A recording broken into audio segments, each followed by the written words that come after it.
everyone. Welcome to the program. This is Politics Today, live on Channels Television. I'm Sean Kimbalwe here in Abuja.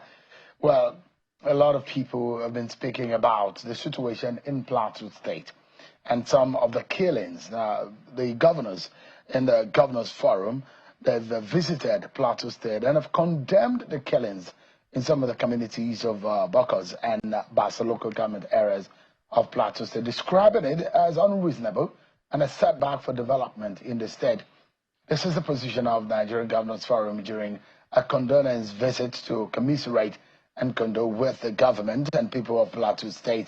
The chairman of the forum and the governor of Kwara State, Mr. Abdurrahman Abdulrazak, has asked the leaders at all levels in the state, including youth leaders, to shun violence and embrace peace, as well as cooperate with the governor in finding a lasting solution to the incessant attacks. Lose the number of people within such a short span of time, it drives the pain deeper. And these deaths were totally needless, uncalled for, and but we have had to contend with. We came in with a mandate to make Plateau State answer its name, the home of peace and tourism. And what we have been doing since we came on board is to build bridges across board, irrespective of faith or ethnicity. We have tried to show our people that nobody gains from violence and that we can only move forward and prosper in the context of unity. And so we've been trying to build the bridges of unity. And to some extent, to the glory of God, I think we succeeded. Because for a span of over 1 year, nobody had the wrong news about Plateau State. This took us a little bit by surprise, I would say. And it's a terrible setback for us. We call on leaders and influencers across all communities and sectors in Plateau State to join His Excellency in the task of uniting the people and restoring sustainable peace. Leaders, including youth leaders, should come together and speak strongly against violence of any kind. We urge you to resolve differences through dialogue and negotiations, mutual respect and perspective talking. Sustainable development can be a mirage if the atmosphere of tension and violence persists. The two is full of potential, especially in agriculture, solid minerals, tourism. But these potentials could be ineffective when there is violence.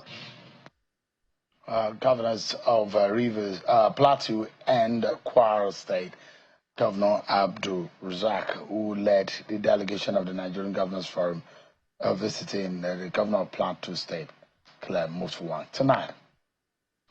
The chief magistrate in Rivers State, who says he resigned because of the state of emergency, he said in a letter that he cannot serve in the state because of what has become more or less a forced situation in terms of the declaration of state of emergency in Rivers State. But it's been countered by the Judicial Service Commission to say now he has been asked to resign because of some issues. But then we'll be hearing from him tonight his own side of the story, his own reason for resignation, and what the Judicial Service Commission has said. And of course, we're also on the flip side, on the second half of the program, we'll also be speaking with a very experienced lawmaker and who is a former activist, well, he's an activist on the state of the nation in respect of the coalition and the talks of merger and where the nation needs to go in 2027. But first, let's serve you with some of your political roundup stories.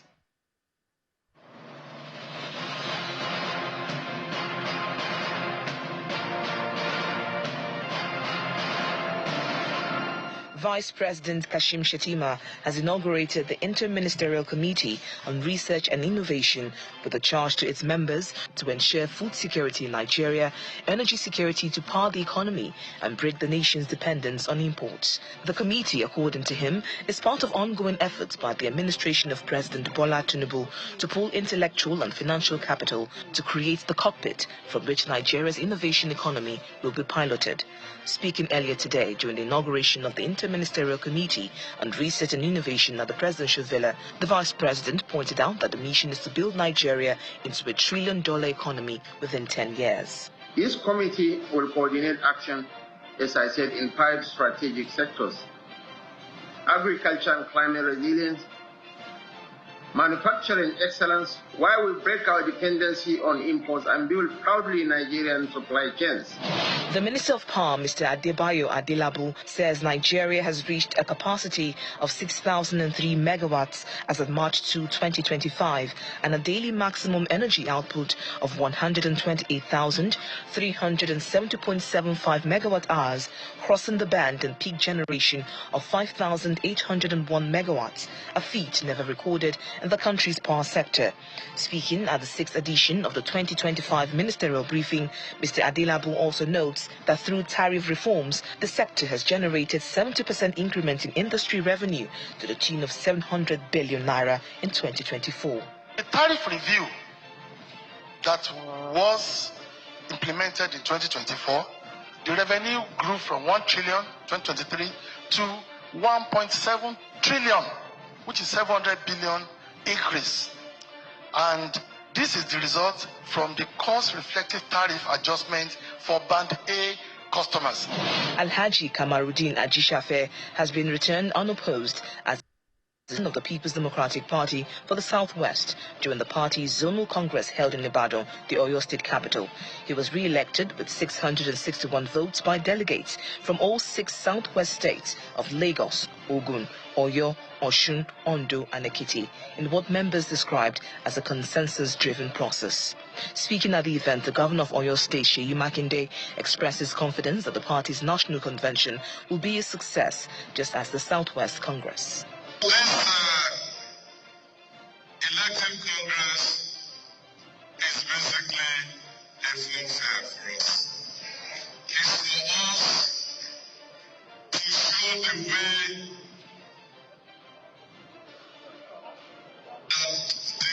that democracy should be practiced in Nigeria.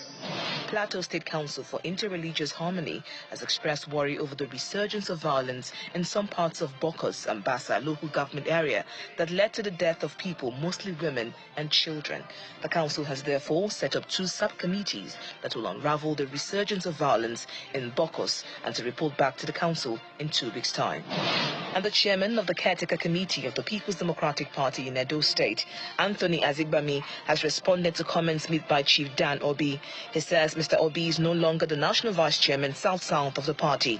This is coming on the heels of a new PDP secretariat commissioning by Mr. Obi on Wednesday. Mr. Azigbami maintains that the tenure of the national vice chairman ended on March 9, 2025. The caretaker chairman added that the party has no issues with an office. Instead, the focus is on the appeal to the Edo Election Petition Tribunal ruling, which confirmed Monday Okpebolo as the winner of the September 21st governorship election in Edo State. Dan Obi is no longer a member of the PDP the last time I checked. He is no longer the national vice chairman, South-South Zone. He has no locus whatsoever to speak on behalf of the PDP.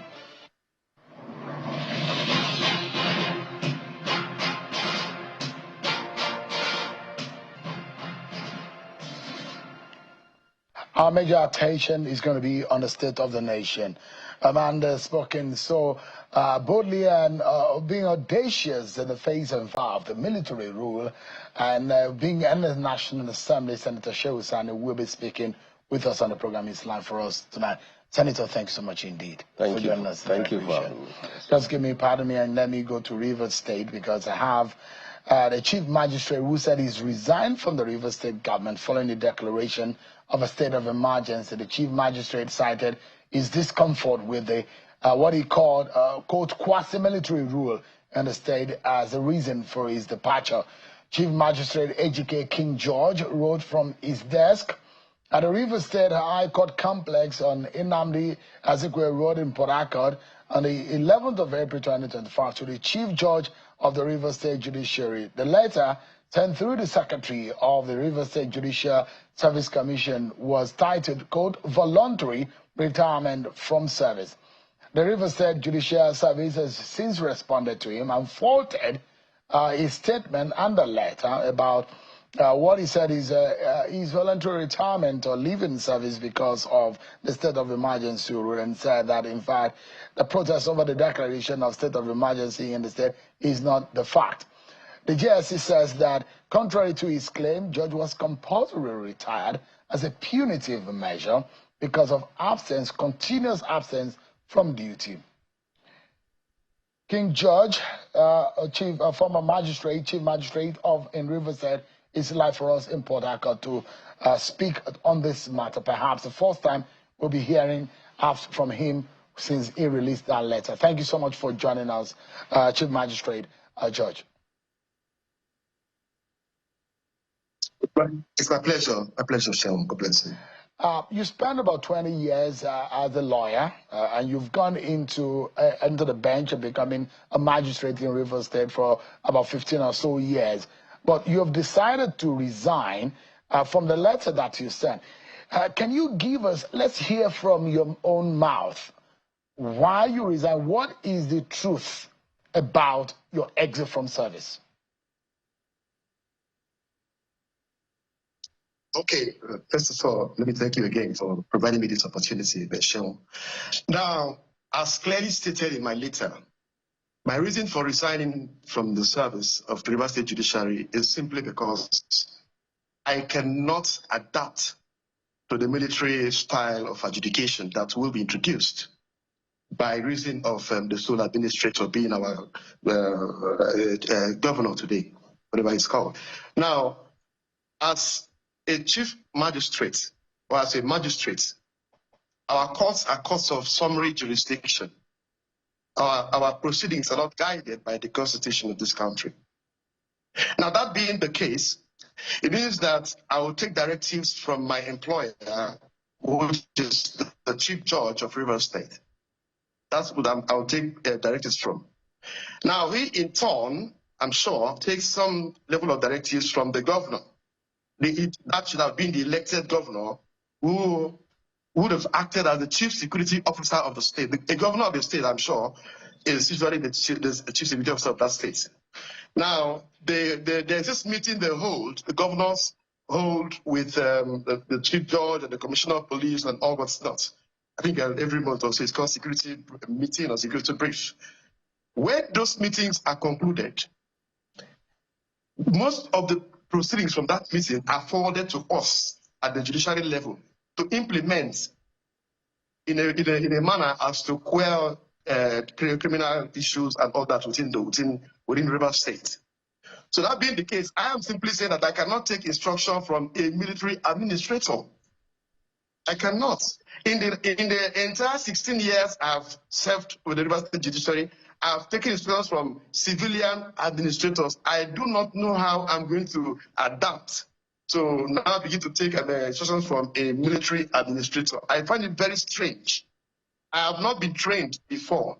The judiciary did not take us for any previous training on how to work with military administrators. We have not undergone any training to that effect. So until that is done, I don't know how even my colleagues are going to cope. So for me, unfortunately, I'm not the type that would want to, keep my mouth shut. So I decided that it's better for me to throw in my towel and go home and look for something else to do, even if it's a farm or something, because that will be more honorable for me. That's the truth. There's no other reason. Section 4, subsection 6 of the Nigerian Constitution provides for the creation of a magistrate. In some quarters, they are called court of inferior jurisdiction. And there are provisions as to the operation, because the Constitution then gives power to the state to compose what has become a structure for that arm of the judiciary. I mean, so there is a structure, and it takes its power from the Constitution. But then the question here is, you, and I like Nigerians to be able to get it straight.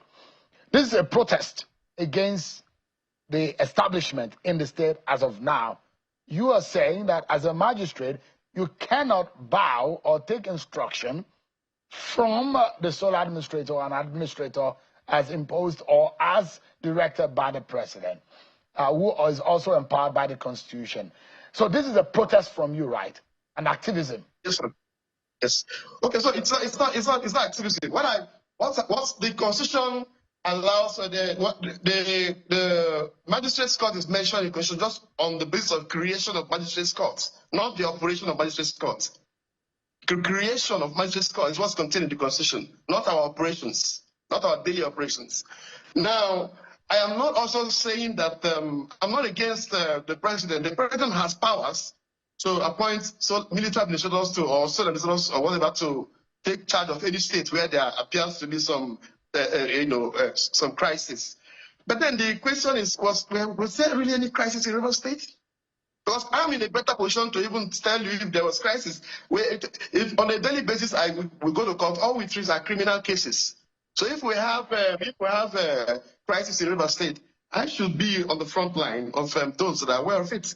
I was not aware of any crisis in River State. So I felt on my own that imposition of a sole administrator was not necessary. It was not necessary at all. It was not. Discuss this with anybody who is your superior or any colleague about your decision, because I'm wondering that having to jettison or truncate your own many years of experience or practice must have been a very tough decision to make, isn't it? Well, but I feel that it is more honorable for me not to dent the little reputation I've built in the judiciary by, having my name on record in future that I was part of those who also, who looked the other way when things went wrong in River State. I would want to make my own position clear just for posterity. So I don't see any honor in me sitting in court and taking instructions from a sole administrator. That would have been the case if there was no elected governor. We had an elected governor. We all, including my humble self, we all went out under the sun, queued up millions of people in River State. In fact, I drove a very long distance to go and vote. Very, very long distance. Only to come back and then, just within an hour, the person is removed and then there's a full administrator. I don't think that is fair to the people of River State, to be very frank. I don't think it's fair. So let's quickly ask you. The River State Judicial Service Commission said you lied, that you did not resign, that in fact you are due for a compulsory or voluntary retirement. Well, Shema, I don't know what else you would have expected them to say. I don't know what other response you would have expected from them. That's ordinarily what they will say, because in this case, they have to protect their employer, in which case, which is the sole administrator. They have to protect his interest and protect his so that's basically the most natural answer they will give, or response they will give. I was surprised to hear them say that. But my challenge is for them to publish. They said that there was a case of misconduct. For an establishment of this nature, if you are accused of misconduct, it should be spelled out. Oh, you stole something, or you took bribe, or you did this, or you did that. Let me ask you. Let's break it down. There are allegations against you. Did you at any point face any panel, any disciplinary panel? Because as constituted, if there is a petition or there is a misconduct, allegations or petition or disciplinary or administrative action against anyone in the bench, there are procedure that it takes, which you understand in your 16 years of being a magistrate. Did you at any point in time face a panel? Okay, so I wouldn't describe what I faced as a panel. It was not a panel. Not even myself alone. Quite a number of us were summoned at some point at the peak of the crisis. There was a time, some months back, when the River State was in turmoil, actually, when there was this issue of, I don't want to mention names because I don't want to get delved into politics, but we all know what happened in River State some months back. So at some point during that crisis, most of us were unable to drive out even of our houses. Most of us were not unable to drive out of our houses at some point. So for that reason, they said they put up a panel to look at those who were reported, who were not reporting to work. I was not indicted in that panel. I was not indicted, and I challenged them to publish the reports of the panel. I was not indicted. I never faced any panel leading to my compulsory retirement, and I don't even think how anybody can, anybody can tell me that after 16 years of service, if you have any, according to their report, that I stayed away from work for some period of time, then you're kicked out, and that is done behind you. Do you shave a man's hair behind, in his absence? I'm not aware. Nobody has sent me any reports. So let's be specific. Let me ask you just for a moment. Were you out of office? Were you out of work, whether by leave or by for any reason, from the 25th of August till December of 2024? No. So you were never. Did you take any leave in 2023? Yes, of course. When was your leave of 2023? When did you observe your 2023 leave? Okay, so the leave was meant to run from 25th of July to 5th of September 2023. Now, that leave was cut short by the chief registrar, who started penalizing me from the 25th of August instead of 5th of September. I was to resume work on the 5th of September officially, but the CR went ahead and began penalizing me from the 25th of August. That's the disciplinary letter to penalize you. What was the title? What was it about? Sorry, I didn't get that, please. The letter sent to you, you said they penalized you. The chief judge was penalizing you. In the letter, the disciplinary letter to penalize you, the official communication to penalize you, what was it about? Was it about you not being in office, or what exactly is it about? No, sir. Listen, it was in this recent report, the recent report that the CR sent now. This report, the allegations he's making now is what I'm referring to. In his current allegation, he is saying that in 2023, there was no letter given to me. I only read that over the news recently, while this matter was going on, that I was not at work from August 25th. Allowed me to proceed on leave till 5th of September of the same year. And I was not given any notice to come back earlier than the date I was asked to stay. Away. Nobody told me that, okay, the leave has been cut short. Come back now. Nobody told me. But they started taking record. But are you aware that you were dismissed, or you were taken out of service either voluntarily or through any punitive disciplinary action? Never at all. That's not even true. So what about the letter? What about the letter sent to you, which took effect that you have been you're disciplined and you are retired from service with effect from 10th of February 2025? Because officially, in the record of the River State Judicial Service Commission, you ceased to become a magistrate from the 10th of February 2025.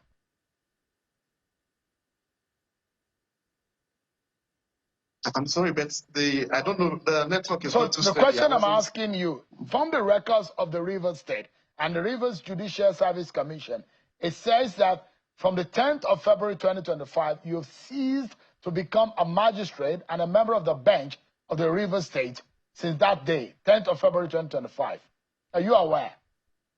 I only heard that on the news 2 days ago from the CL. That's what I'm saying. In response to my own letter. Nobody gave me any letter until I wrote them my retirement letter some days back. Then 2 days ago, I had the CRO on the news saying that I was removed on the 10th of February. I'm not even aware. I only heard it only 2 days ago. Did you attend to any? I just said it in the news. Did you attend to any judicial matter in your own courtroom? When was the last time you were in your chamber as a magistrate? Okay, so now, you see, because they failed to correct the anomaly that was contained in the leave letter. Don't remember I told you that, don't forget something. I told you that I was asked to proceed on leave from the 25th of July, 2023, to the 5th of September, 2023. Now, that letter was dated 3rd August. A letter that should have benefited me from the 25th of July was kept in somebody's drawer till 3rd of August. I was waiting for them to give me an approval until 3rd of August. Then they gave me that letter on the 4th of August and asked me to proceed on leave retrospectively from 25th of July, thereby narrowing down the number of days I should have enjoyed that leave.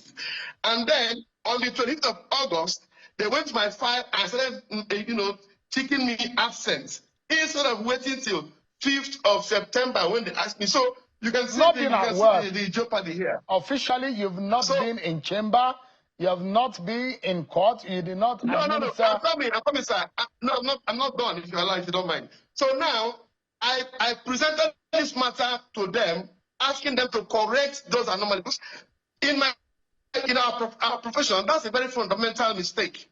And until it is corrected, whatever I'm doing in that judiciary will be off record. Until those anomalies are corrected, if I go to court, I'm sitting off record and I'll be liable for whatever befalls me. Don't sit in judgment over any matter as a magistrate. That's what I'm saying. I have to get them to correct those anomalies first. Before, so we have been doing this break backs.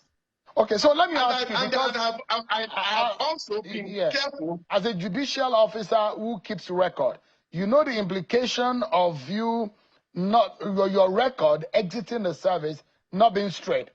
Either you voluntarily left or you were retired compulsorily.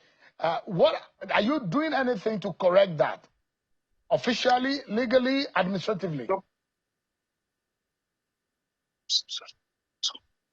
Sorry, please repeat that again if you don't mind, please. Sorry. You, as a judicial officer who spent 16 years in the bench, are you making any effort to administratively or legally or officially correct what has become now an error in your time and serving the state?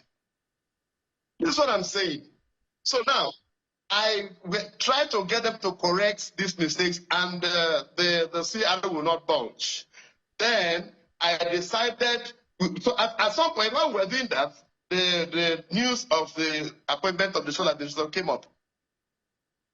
And I felt that there was even no way I could go back, even if I was allowed to, even if I was allowed to go, I would not go back. So at that point, I decided to now throw in the towel because I can't work with the sole administrator. So the issue of voluntary and involuntary retirement, I don't know where it's coming from, because I have a right as a citizen to retire voluntarily if I don't want to work again. All right. So on the final note, you as a citizen, don't anybody an explanation for that. Yeah. On a final note, you as a citizen, you've taken a stance.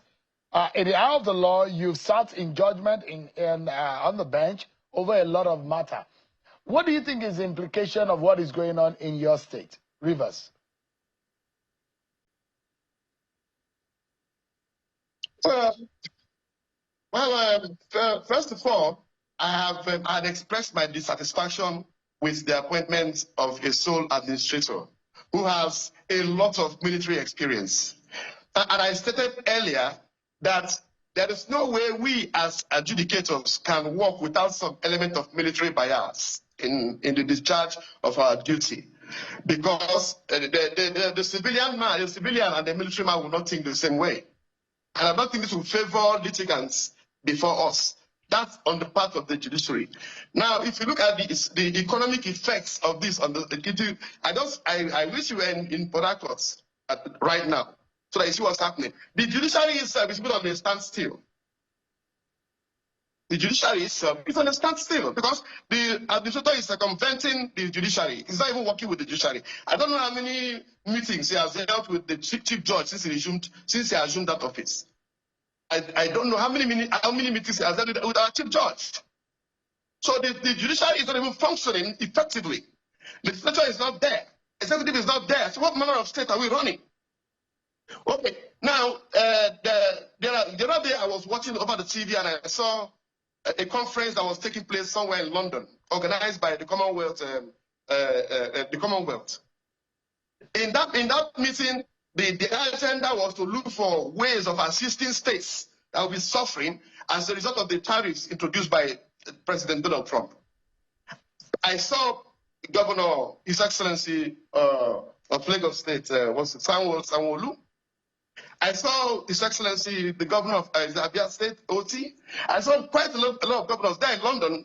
Rivers State was not represented. Rivers State was invited. We had nobody to represent us.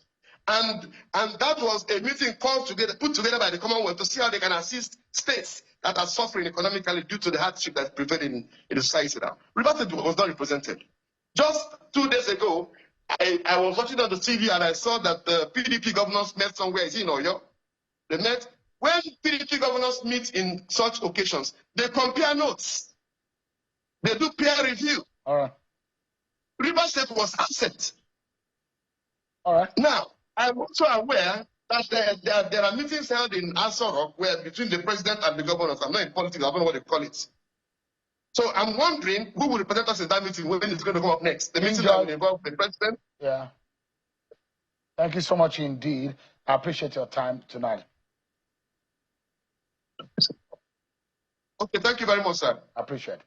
Let's turn to other matters of state and issues relating to what has become a major conversation about how politicians are now coalescing and forming some kind of front ahead of 2027. Senator Shosani is our guest tonight.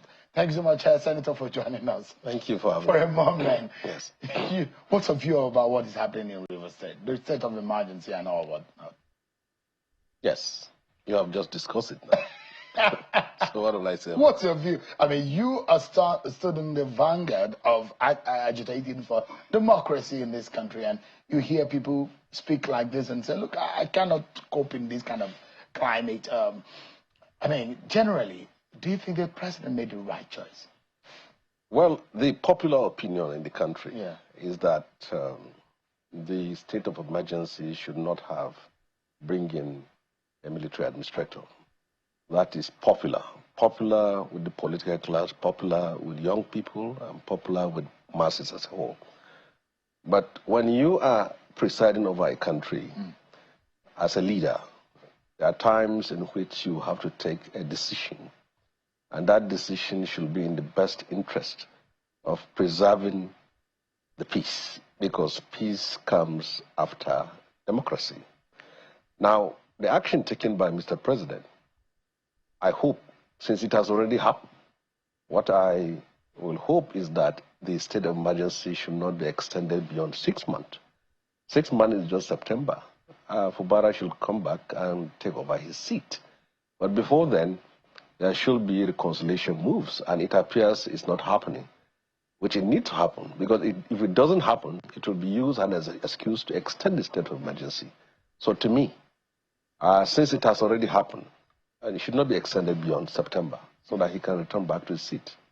It's interesting, and there's a lot of meetings that are happening now, some in the dead of the night, some outside of the camera. But the one that the cameras are catching and pictures that we're seeing to the effect that people are now planning. By the way, Senator, are you still a member of the PDP? No, I'm not. Where are you now? I have rejoined the APC. Oh, you are now a member of the APC? Yes, of course. But it does look like a lot of people don't know. Well, they may not know because I was not even a chieftain in the PDP. So we were displaced out of the APC in Kaduna State. In fact, I wasn't alone, but my name was all over. We made a decision when we had a serious and protracted conflict with the former governor of Kaduna State. And then we were forced out of the party. And then when a new governor took over, Obasani, he reached out, he consulted with us, and then we decided to return back to APC. I wasn't alone. Senator Hunkwi, yes, Hunkwi is back in APC. And there are some former members of House of Reps. So we went out in group and then returned back in group. So it wasn't about Shehu Sani alone. Yes. So, I mean, it was because of your very good friend, Nasir El-Rufai, that you left the APC. I don't know what you mean by my good friend. Isn't he a good friend? He was a good friend when you went to the Senate. I don't think we have ever been good friends since the day we won our elections. And I have never even been to Kaduna State Government House for one day since we won the election. So you are never cordial? The battle started a week or two since he took over. And then it went along for the whole 8 years he was in power. So we have to go out of the APC because of the direction it has taken in the state. It was toxic, it was harmful, it was delirious and damaging to our people. And we can't remain in that party. And the result of our exit from that party led to the losses of that party in 2023, which led to the loss of the election by the president in Kaduna. The APC lost all the 3 senatorial seats out of the 14 seats for House of Reps. APC got only 3, and the PDP got 9. So those of us who led to the downfall of the APC in 2023 are now back to it. We are not back to it because of what's happening at the federal level. Politics is what happens in your ward, what happens in local government, and what happens in your community. So we are back because the condition that led to our eviction, our exit, has changed, and then we return as far as Kaduna is concerned. What is it about Nasir El-Rufai? Because if Nkui, yourself, and a few others left, I mean, in that kind of frustration, what is it about him? Well, first of all, when I read online, people making a lot of comments about Kaduna and also about the former governor, I think the best thing is to make a call to at least 10 people in Kaduna to know the horror, the terror, the tragedy we have suffered for 8 years under him. First and foremost, I had an issue with him for my refusal to approve the $350 million loan, which, of course, later he got it, and which now strangulated and asphyxiated the economy of Kaduna State. And you can see the report that came out of the probe by Kaduna Assembly, how the state was pillaged, destroyed, looted, and dehydrated by Nasir El-Rufai and his gang. We now luckily have a new person at the helm who is doing everything possible to restore the honor, the glory of the state, and most importantly, to unite the predominantly Christian South and the largely Muslim North in the state that have been almost at war for the whole 8 years which Nasru was the governor of Kaduna. Was that deliberate? Well, it was an institutional, because the people of southern Kaduna were almost treated like the blacks in apartheid South Africa under his leadership.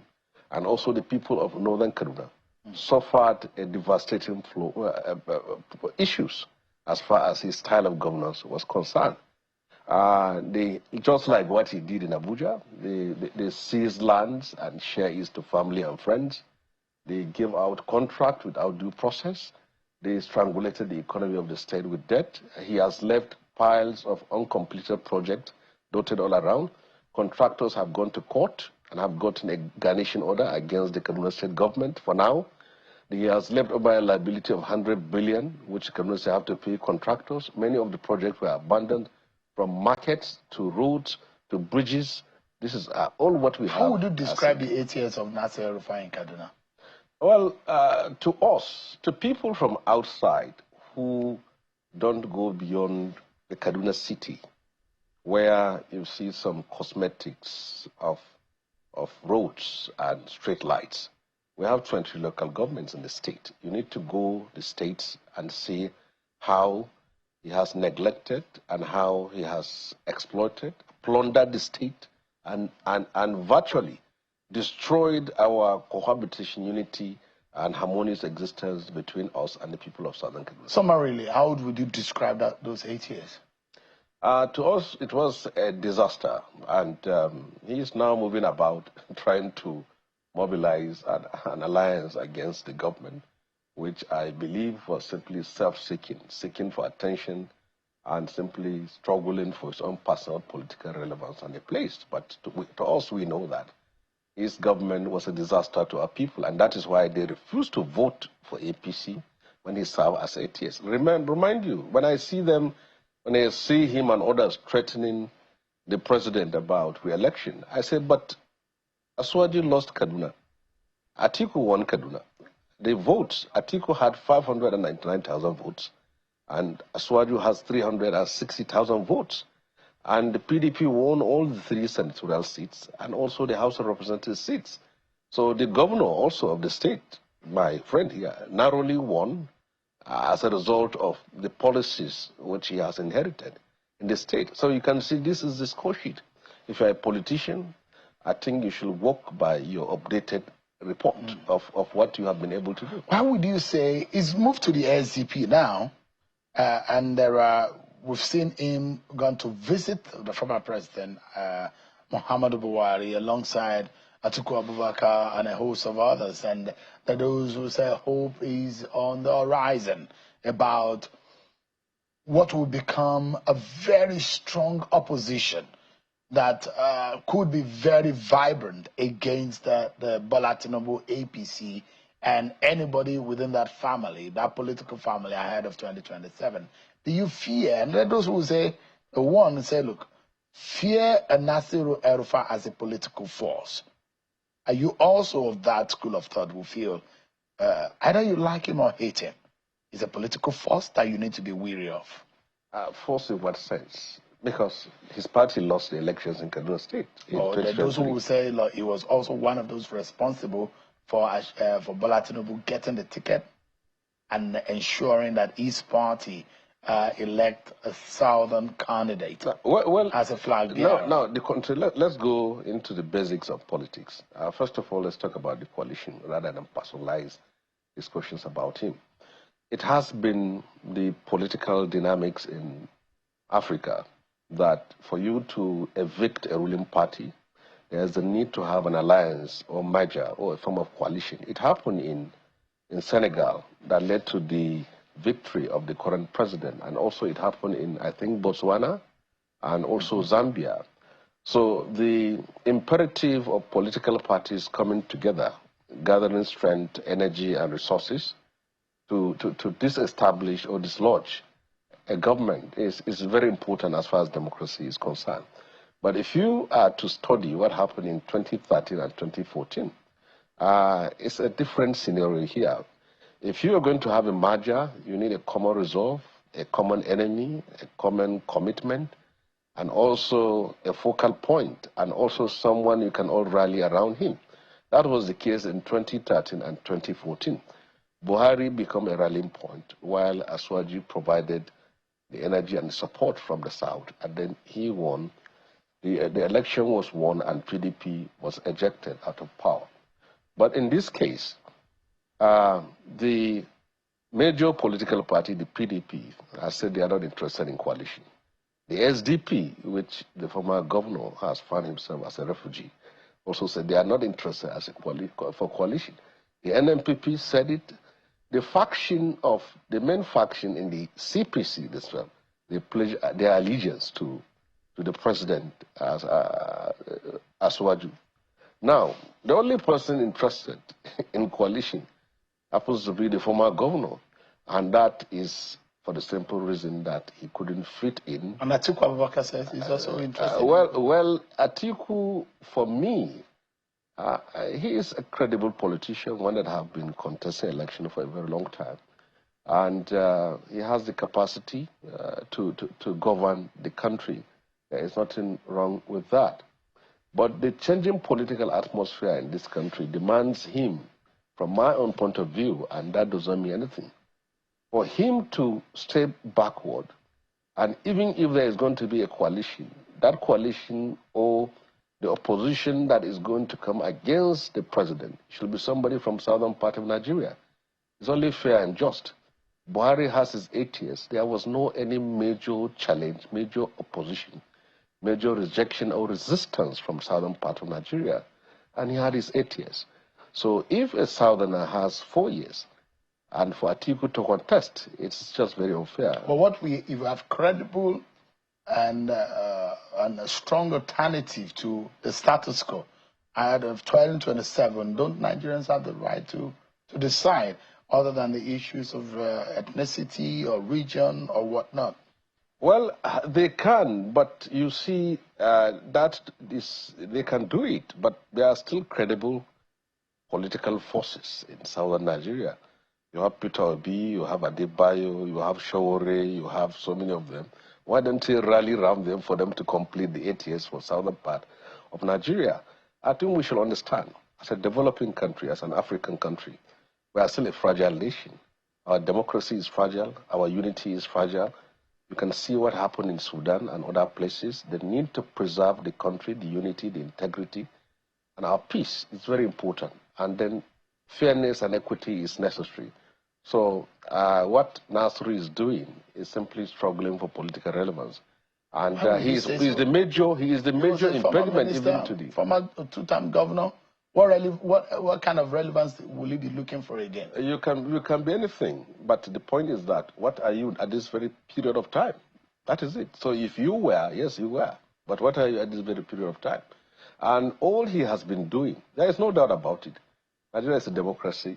And within the ambit and ambience of democracy, you have the right to oppose, criticize, and even seek for eviction of the government out of power.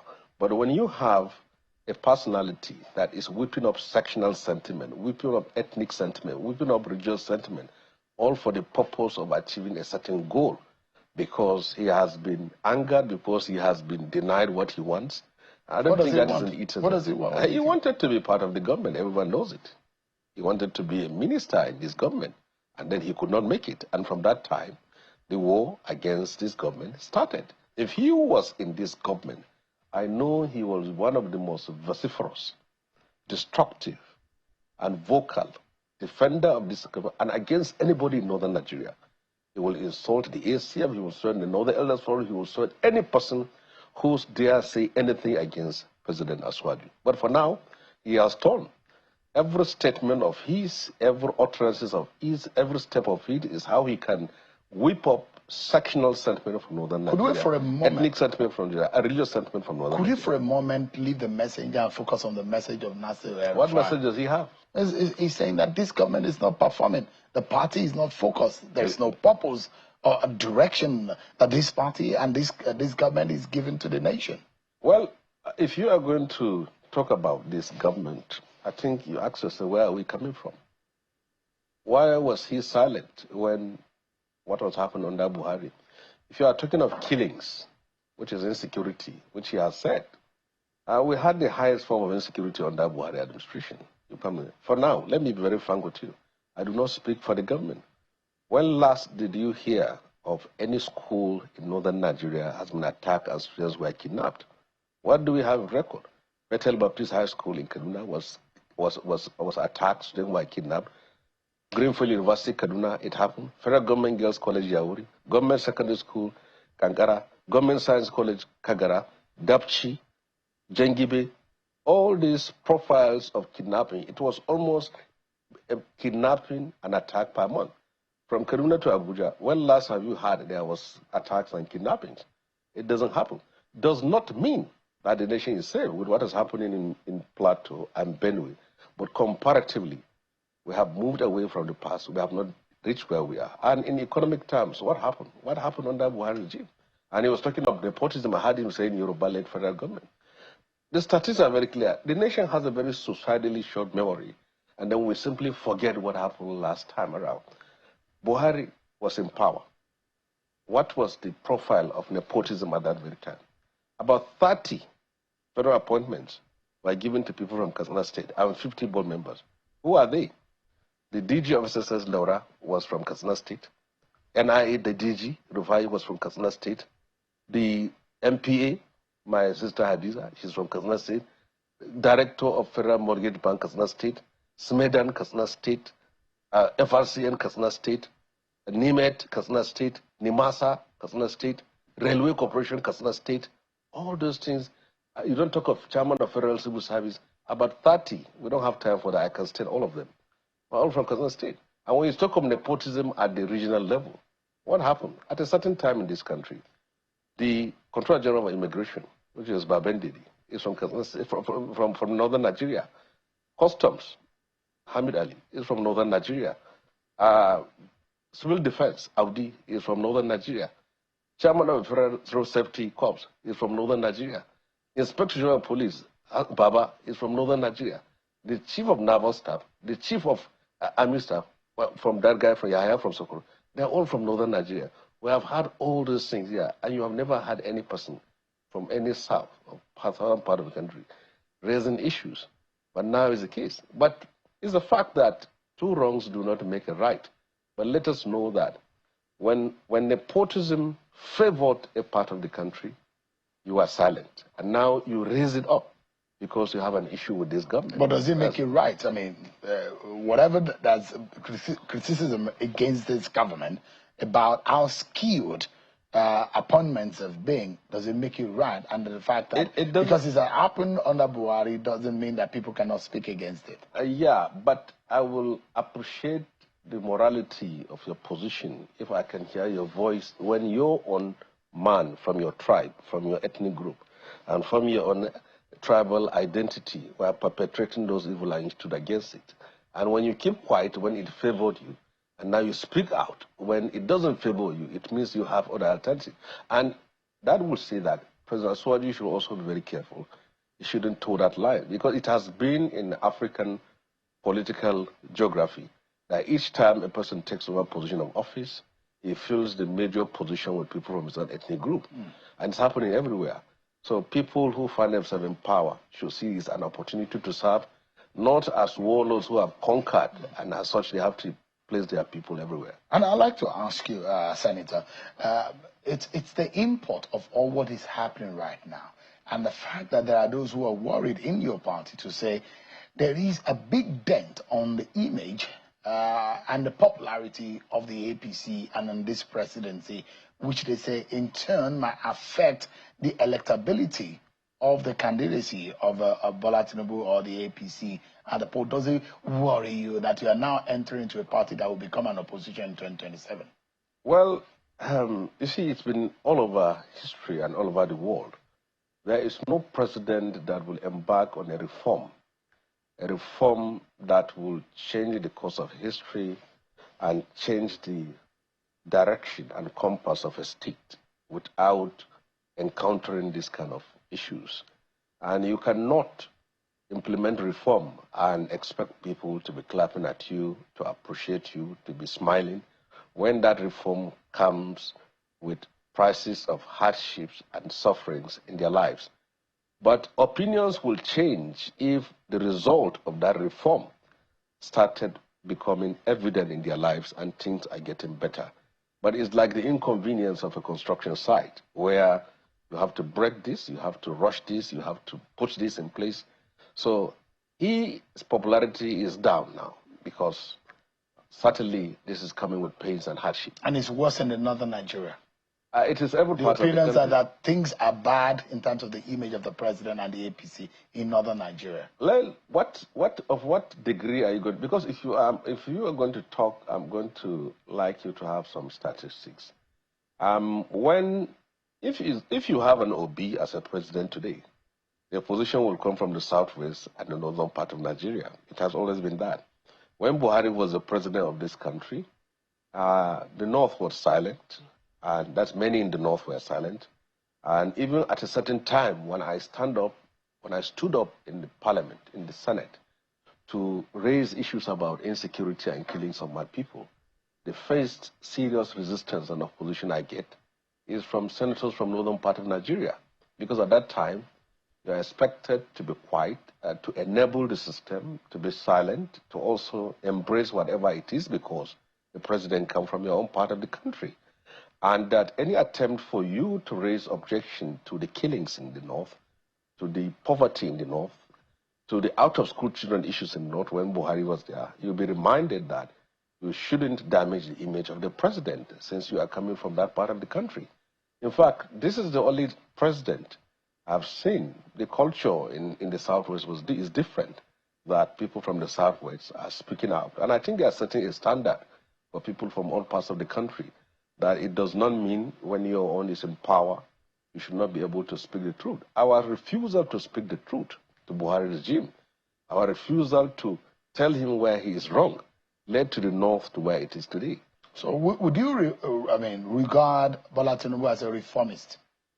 Of course, from what he has embarked upon, he is embarking on a project that he knows very well will cost him his popularity. And also, you see, you have two options when you find yourself as a leader.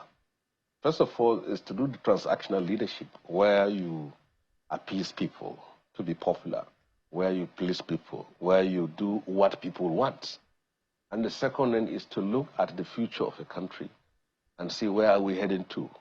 Let me lose some popularity, let me lose some support for me to be able to achieve it. If you check the history of great leaders, Lee Kuan Yew in Singapore, and Mahathir Mohamad in Malaysia, and Sukarno in Indonesia, General Park in Pakistan, and the reforms in Brazil, they were all unpopular until the result came out. Tinubu will continue to be unpopular until the result of the reform now started making positive impact. And those who will say Atiku will take advantage, Atiku is coming. Well, I do not see anything. When people are talking, you see, between Tinubu and Atiku and Peter Obi, it's not like you have a capitalist, a Marxist, and a socialist. They all have come from the neoliberal economic theory. They believe in World Bank, they believe in IMF, they believe in privatization, they believe in removal of subsidy. All of them, they share the same thing. So it's simply difference in personality. Senator Shehu Sani, always a pleasure having a conversation with you. Thank you so much indeed for coming tonight. Thank you. I appreciate it. That's our show for tonight, everyone. Many thanks for watching. I'm Sean Akimale. God bless Nigeria.